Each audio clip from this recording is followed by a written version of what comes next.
Prismverse Clash is officially live, so you're most likely looking for a build for it. If you're unfamiliar with Prismverse Clash, this is a brand new PvP scenario for Once Human where two factions, the Rosetta and the Mayflies, go head to head to see who can capture and purify more Prism Deviants. Prism Deviants can be obtained from crisis events or mining, fishing, or hunting rabbits in the contested areas of the maps. But enough about the basics of Prismverse Clash, and let's get into a build to make your life a little easier out there. Mako's PvP here, and today let's talk about staggering everyone while auto-healing yourself. Kicking things off with our main weapon, and that will be the Jaws pistol. The Jaws pistol triggers Unstable Bomber every 4 shots. After hitting a weak spot, gain 30% blast damage for 8 seconds. Unstable Bomber can now critically hit and has a crit rate of plus 25%. Your weapon accessories will be the short suppressor muzzle, compact reflex sight, integrated laser sight, and lastly, very important, the blue amended pistol mag. You want the blue magazine as it is the best for keeping up stability, accuracy, and reload speed. Everything else will tank one of those stats or all of them.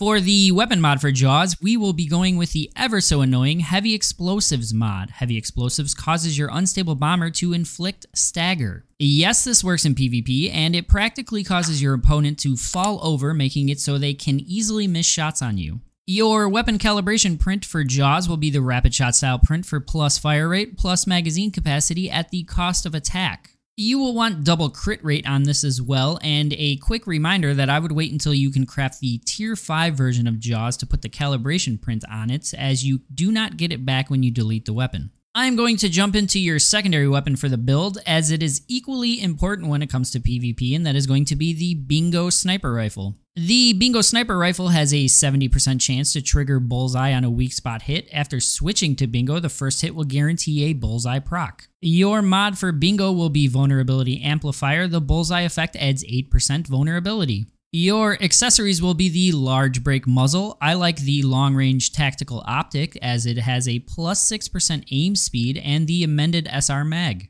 Your calibration print for Bingo will be the Rapid Shot style print for plus bolt action pulling speed, plus reload speed at the cost of attack. You will want to go with double weak spot on this as well, and just like the Jaws, I would wait until you can craft tier 5 weapons. Your melee weapon will be preference for this build, but I would go with one with solid movement if you know how to melee skate, like the Stun Baton or the Frozen Northern Pike. These also offer very solid status damage and crowd control options. Now that our weapons are set up, let's move on to the key armor piece, and that is going to be the Shaman Vulture top, as Jaws is still our main weapon. After triggering Unstable Bomber, gain 35% crit rate for 3 seconds. We will be pairing the Shaman Vulture top with 4 pieces of the Savior gear set. 4 pieces of Savior grant the following: 1 piece Medicine Cooldown Haste, 2 pieces when HP is above 70%, plus 10% to weapon and status damage, 3 pieces when HP is below 30%, automatically use the least potent activator in your backpack. This has a cooldown of 40 seconds. And 4 pieces after using an activator gain plus 20% to movement speed, plus 20% to all damage, cloak for 2 seconds, and gain 20% damage reduction to torso and limbs for 20 seconds. This set obviously lets you gain a lot of leverage in PvP fights, but you will want to stay on top of having activators. With our 1 remaining armor slot, I am using 1 piece of the Stormweaver set for minus 20% to rolling stamina cost. If you're not someone who rolls around in PvP a lot, you obviously will not benefit much from this, so you can trade it out for things like 1 piece Heavy Duty for an HP increase, 1 piece Renegade for reload speed, 1 piece Lone Wolf for magazine size. You can even go with the Green Gear 1 piece Rustic for movement speed. And now that we have all of our gear picked out, it is time to mod it. Starting with our helmet, we will be going with Momentum Up for plus 10% to rate of fire for the first half of the mag, and plus 30% weapon damage for the bottom half of the mag. Your mass mod will be Pinpoint Strike. 1 Unstable Bomber hits only 1 enemy, plus 25% of final Unstable Bomber damage. If you are someone that likes to weapon swap a lot, you can also run Targeted Strike when hitting enemies marked with Bullseye, plus 10% crit rate and plus 25% crit damage. Moving on to the gloves, and that will be Crit Amplifier for plus 10% crit rate and plus 15% crit damage. Your shoes mod will be Life Force Boost for a 12% buff to your overall HP. Pants mod will be Deadshot. Each crit hit by a non-melee weapon grants 5% crit damage up to 45%.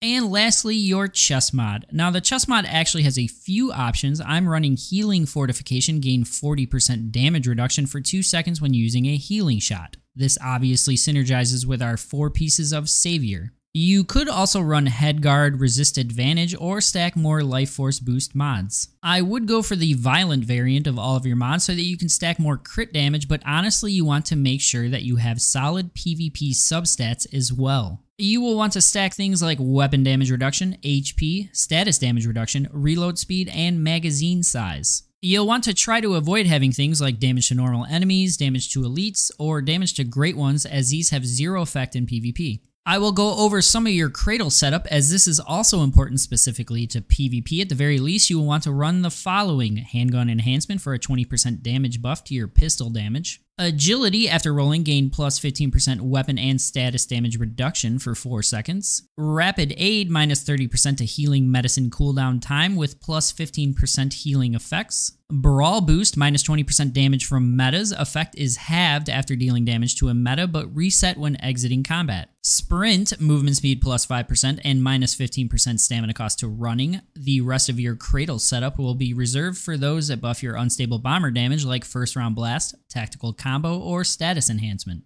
Your deviant for this setup will be the Mini Wonder, which will absorb bullets within a certain radius and automatically reloads the weapon you are holding from reserves. I am also part of the Rosetta faction, so I'm running a firepower drone with the Speedy module, which can dash toward enemies and shock them for 3 seconds, paralyzing them. If you like this video, don't forget to drop a heart, subscribe, and turn those notifications on. See you next time.